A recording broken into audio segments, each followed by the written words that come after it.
Il y a 3 ans déjà, de l'autre côté de l'Atlantique, le président du Salvador a décidé d'investir pour son pays dans les crypto-monnaies. À l'époque, il a été conspué par la classe politique et par le FMI. Il affiche aujourd'hui une plus-value de 100%.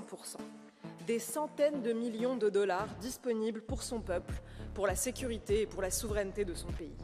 Le monde entier se prépare désormais à tirer parti de cette révolution de la finance décentralisée. Donald Trump va constituer une réserve stratégique de Bitcoin pour les États-Unis. Jérôme Powell, le président de la Réserve fédérale américaine, parle maintenant d'or numérique. Le Bitcoin explose. Et l'Union européenne?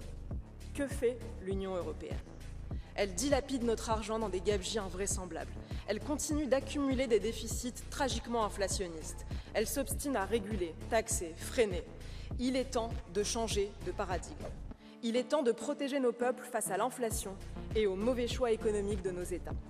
Il est temps de dire non aux tentations totalitaires de la Banque centrale européenne qui veut imposer un euro numérique entièrement à sa main.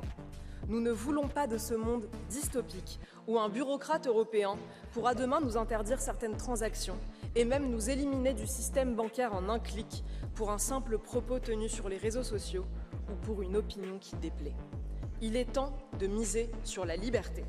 Il est temps que nos États investissent dans le Bitcoin pour constituer des réserves stratégiques nationales. Il est temps de développer l'industrie du minage. Nous, les Français, nous avons les cartes en main avec notre atout nucléaire. Arrêtons de taxer toujours plus les détenteurs de crypto-monnaies. C'est leur intelligence, leurs risques, leurs nuits blanches qui ont constitué leur épargne. Laissons-les se protéger de l'engrenage fou que vous avez créé. Déficit public qui pousse à la création monétaire, qui crée l'inflation, qui conduit au chaos. Osons la liberté. Cessons d'avoir peur de notre ombre. Restons fidèles à l'ambition de notre civilisation. Merci.